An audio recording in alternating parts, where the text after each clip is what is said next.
नमस्कार साथियों, गणित समाचार में आपका स्वागत है। जैसा कि अभी पिछले कुछ दिनों से बिंद में एक बवाल मचा हुआ था, बिंद की बात और मध्य प्रदेश की बात, जिसमें कि कमलनाथ जी ने कुछ बातें कही थी और उसी का जवाब बिंद के नेता अजय सिंह राहुल भैया ने दिया था, जिससे बहुत सारा विवाद यहाँ बिंद में उत्पन्न हो गया था। बिंद नहीं, मध्य प्रदेश में कई तरह से आपस में ही कांग्रेसियों में मतभेद उभर कर सामने आए थे। ऐसा लगता है इसी बात को ख़त्म करने के लिए एक बार पुनः अजय सिंह राहुल भैया, जो कि मध्य प्रदेश के नेता प्रतिपक्ष थे पहले, वो इन दिनों बिंद में दौरा कर रहे हैं। इसी संबंध में आज वो रीवा में भी कार्यकर्ताओं से मिलने आए हुए हैं और वो भी हम लोगों से भी बात करेंगे। आइए आपको सुनाते हैं कि उन्होंने क्या बिंद के बारे में कहा और आगे की उनकी क्या रणनीति है। वैसे हम लोग तो उस समय उम्मीद करते थे कि 18-20 सीटें हम लोग जीतेंगे 20 में से। यदि उतनी और संख्या होती तो अवश्य है कि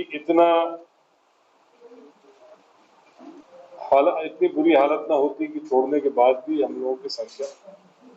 अब ये तो एक काल्पनिक चीज है, क्योंकि वो तो हो गया। जिनको जाना था वो छोड़ के चले गए, सरकार गिर गई, दुर्भाग्य रहा। पर गिरने में हम लोगों का बिंद का हाथ नहीं था। बिंद और स्थायी सरकार दे सकता था, ये अलग था, यदि हम लोगों के यहाँ से संख्या और जीती। कांग्रेस पार्टी एक दौर था जब पूरे देश में स्थापित हुआ करती थी। वर्तमान समय पर उसका ग्राफ क्रमशः नीचे जा रहा है। क्यों जले में नमक डाल रहे हो भाई? आपको क्या ऐसा लगता है कि राष्ट्रीय नेतृत्व आपको गलत है? उसके खाते में ये बात डाली जा सकती है कि उसके नेतृत्व में कांग्रेस पार्टी जो है तो लगातार नीचे चली जा रही है। देखिए, ऐसा है, यही नेतृत्व था जिसने कांग्रेस को सत्ता में पहुंचाया और उसी नेतृत्व की वजह से उसके समय पर आज हम लोग इस हालत में हैं। समय का फेर होता है। लेकिन इन दिनों G23 के अलग से जो है तो कुछ नहीं बन रहा। देखिए, अलग अलग समय पर अलग अलग ग्रुप्स रहे हैं। ये शोध का विषय है, थोड़ा आप इसमें थोड़ा और अध्ययन करिए। हरदम कांग्रेस पार्टी में विचारों को लेकर मतभेद रहे। इंदिरा जी के टाइम में भी हुआ, सोनिया जी के टाइम में भी हुआ, और अभी भी अपनी बात रखना कोई कांग्रेस पार्टी में बुरा नहीं है। आप उसको चाहे G23 कहें कि G5 कहें, अलग है। नहीं, हम लोग नहीं कह रहे हैं, वो जो सामने आ रहा है हम लोग वो बात कर रहे हैं, हम लोगों ने थोड़ी बनाया। नहीं, सामने बात भाई, G23 ने क्या कहा? G23 ने सिर्फ एक चीज कही कि चुनाव हर स्तर पर होने चाहिए पार्टी के अंदर। इसमें क्या बुरी बात? समय का तकाजा है, बदलाव की राजनीति है, और बदलाव में नए लोग, नई उपज आए। हम लोग पुराने हो गए और नए युवा लोग आए। ये जब तक चुनाव हर स्तर पर नहीं होगा, जिले का, प्रदेश का, केंद्र का, पार्टी के अंदर, तो ये परिस्थिति बनी रहेगी। इतना वक्त था। वर्तमान हालात ये हैं कि आपकी पार्टी से लगभग नौजवान पीढ़ी के वो लोग जिनको स्टार प्रचारक के रूप में देखा गया पहले, इवन यहाँ तक कि मुख्यमंत्री के रूप में भी घोषित रहे, उन्होंने पार्टी छोड़ दिया, आपकी सरकार गिरा दिया, फिर अभी जतिन प्रसाद निकल गए, सचिन पायलट भी लगभग तेजी पे खड़े हुए। ये क्या है? ये किसके खाते में है? ये प्रश्न मेरे ख्याल से आप दिल्ली जाएं तो ज्यादा अच्छा उत्तर नहीं, आप भी यहाँ क्योंकि मैं इसमें उत्तर मध्य प्रदेश में भले बीजेपी की गवर्नमेंट बनी, पर एक अनस्टेबिलिटी देखी जा रही है कि जो सिंधिया समर्थित विधायक गए, उनकी एक अलग प्रेशर पॉलिटिक्स, सिंधिया की प्रेशर पॉलिटिक्स, जो कोर एजेंडे हैं मध्य प्रदेश के वर्तमान में, चाहे पोस्ट कोविड की सिचुएशन हो, अनएम्प्लॉयमेंट हो, व्यापारियों की स्थिति हो, किसानों की स्थिति हो, बिजली की समस्या हो, इन सब चीजों को लेकर कांग्रेस एग्रेसिव होकर कब ग्राउंड पे आएगी? क्योंकि पिछली बार व्यापम एक बड़ा इशू था, लेकिन इस बार अब सारी चीजें पता नहीं क्यों ठंडे बस्ते में जा रही हैं। तो ये इन चीजों को लेकर कब जमीन पे आएंगे? मेरे ख्याल से काफी विचार मंथन हो चुका है और इन्हीं मुद्दों पर ही आगे की राजनीति निर्धारित करेगी प्रदेश की राजनीति किस तरह जाएगी। ये ज्वलन समस्या है। सबसे बड़ा समस्या तो बेरोजगारी है, हमारे भावों के है, दाम हो गए, बढ़ गए,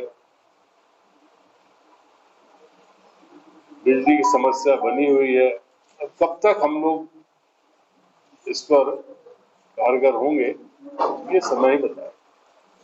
वक्फ बोर्ड रीवा में कल एक वाकया हुआ है, रिश्वत लेते हुए ट्रैप हुए हैं और बीजेपी से उनका कनेक्शन एक्सपोज हुआ। पार्टी ने उन्हें, बीजेपी भाजपा के नेता, उनको पार्टी ने हटाया भी है, पद से भी हटाया है। इस बारे में क्या कहेंगे? वो रिश्वत देते हुए लोकायुक्त ने ट्रैप किया है। देखिए, ऐसा है कि मेरे ख्याल से भारतीय जनता पार्टी में भ्रष्टाचार कोई मायने नहीं रहा, शिष्टाचार बना दिया। ट्रैप होते हैं, उसके बाद भी उनको पद मिलता है। अनेक उदाहरण है इस प्रदेश में।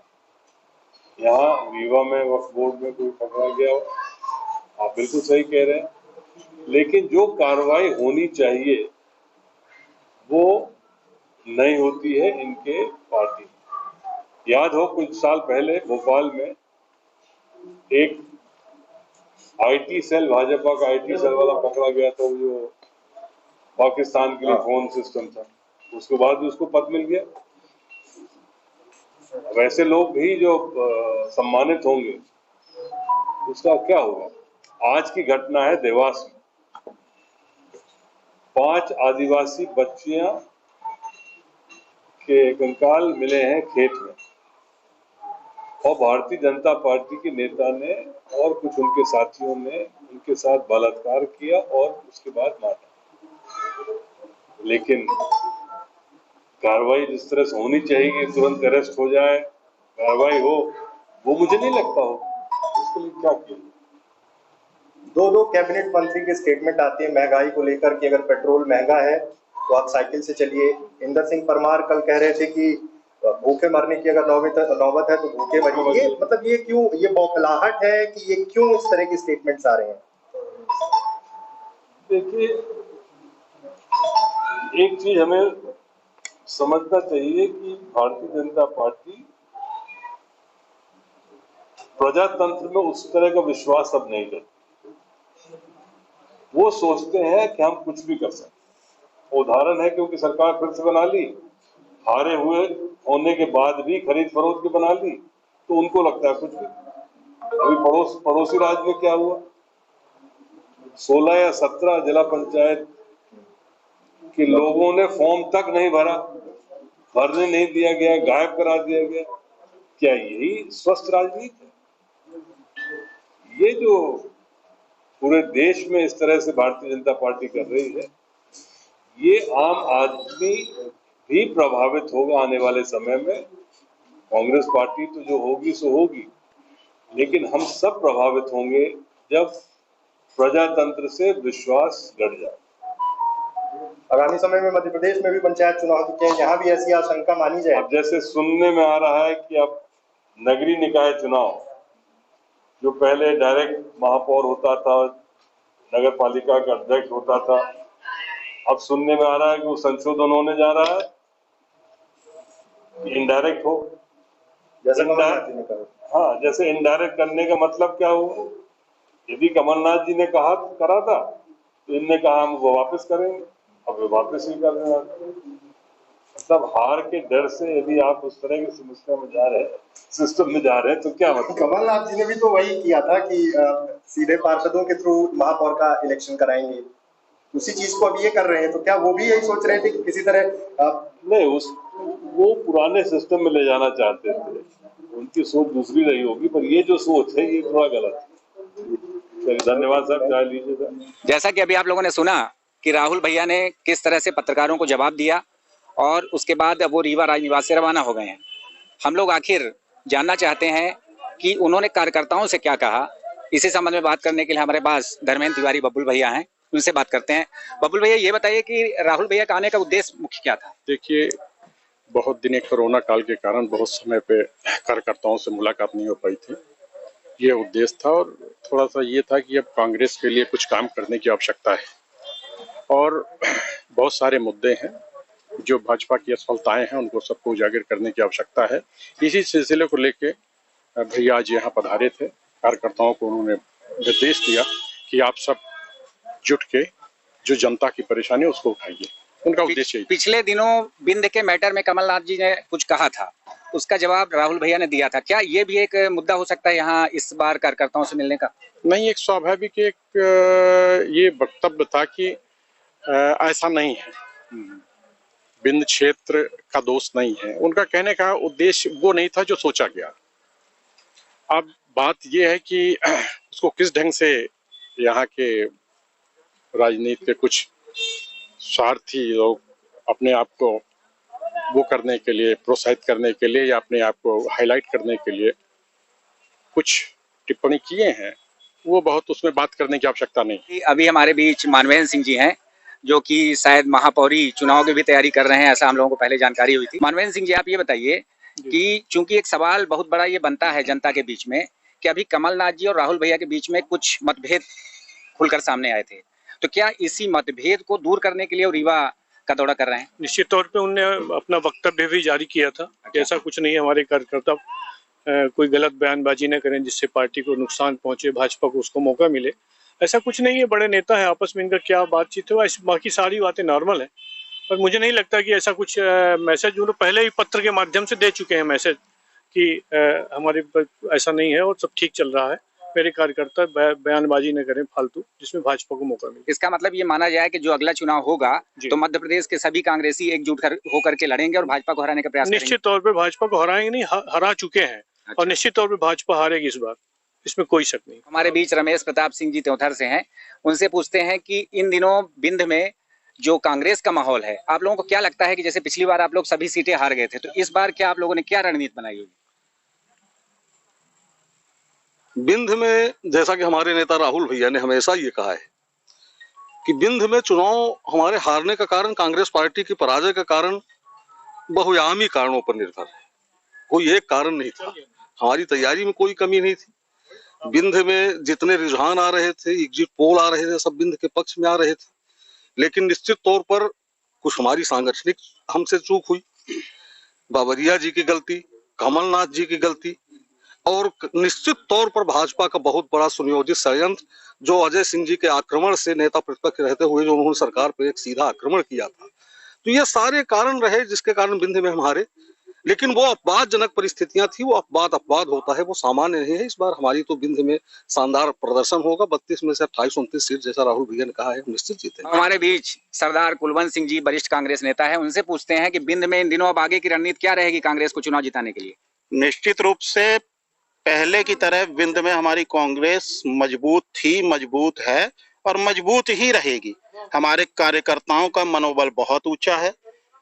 हम तो सिर्फ मौका ढूंढ रहे हैं कि कब हमें मौका मिले। पूरे हिंदुस्तान में महंगाई ने जो हाल मचाया हुआ है, भाजपा सरकार के बुरे हाल हो गए हैं। भाजपा अब कहीं से नहीं आने वाली। पश्चिम बंगाल, अब उत्तर प्रदेश और फिर मध्य प्रदेश की जनता भी इंतजार कर रही है। परिणाम आपके सामने होंगे कुछ दिनों में। हमारे बीच वरिष्ठ कांग्रेस नेता राजेंद्र द्विवेदी जी हैं, जरमोहरा जो कि नहर के अध्यक्ष हैं। हम उनसे पूछते हैं कि भाजपा के शासन काल में उनको अपनी नहर चलाने के लिए, किसानों के सिंचाई के लिए क्या समस्याएं आ रही हैं कि भाजपा उनकी मदद कर रही है? बताइए। कहने को तो भारतीय जनता पार्टी किसानों के हित की बात कहती थी, लेकिन उन्होंने किसानों के हित के कोई काम आज तक किया नहीं है। हम लोग सिंचाई के जैसे ही जो भी साधन उपलब्ध करवा पाते थे किसानों को, लेकिन भारतीय जनता पार्टी की जब से सरकार पहले से भी और विगत दिनों से बहुत मजबूरी के साथ हम लोग को ये कहना पड़ता है कि हमारा साथ नहीं दे पाती। किसान दिन प्रतिदिन परेशान होता है। किसान को चाहे गेहूं की हो, चाहे धान की हो, सिंचाई से लेकर के बेचने तक के लिए किसानों को बहुत परिश्रम और बहुत परेशानी का सामना करना पड़ता है। किसानों के नाम लेकर के ये पार्टी बनी है, लेकिन किसानों का कोई हित करने का काम ये नहीं कर रही। चलिए ये बताइए कि क्या राहुल भैया का जो ये दौरा था, क्या इसी तरह से किसानों के पक्ष में या इसी तरह से बिंद में कांग्रेस को मजबूत करने के लिए था क्या, या कोई और किसी कारण से आए थे राहुल भैया? नहीं, राहुल भैया का आना तो निश्चित तौर से हम युवाओं और कार्यकर्ताओं के अंदर एक जोश भरने का था, जो विगत 2-3 महीने से कोरोना काल में सभी कांग्रेसी कार्यकर्ता कुछ अपने बीच में इधर उधर अव्यवस्थित रूप से हो गए थे। एक गेट टुगेदर हुआ, सब आपस में मिले, बहुत दिनों बाद सबकी एक मुलाकात हुई, चर्चा हुई, बहुत अच्छा लगा। हम सब लोग अपने मित्रों से, साथियों से बहुत दिन बाद मिल पाए। राहुल भैया का आना सिर्फ यही एक सभी कार्यकर्ताओं के अंदर उत्साह का काम किए। चलिए बहुत बहुत धन्यवाद। जैसा कि आप लोगों ने सुना कि जो कांग्रेस के कार्यकर्ता थे वो कह रहे हैं कि राहुल भैया के आने से हम लोगों के अंदर एक नई ऊर्जा आई है, जो कि अगले चुनाव में भाजपा को हराने में काम आएगी। आज की विशेष खबर यहीं तक, बाकी खबरों के लिए पुनः मिलेंगे, तब तक के लिए नमस्कार, प्रणाम।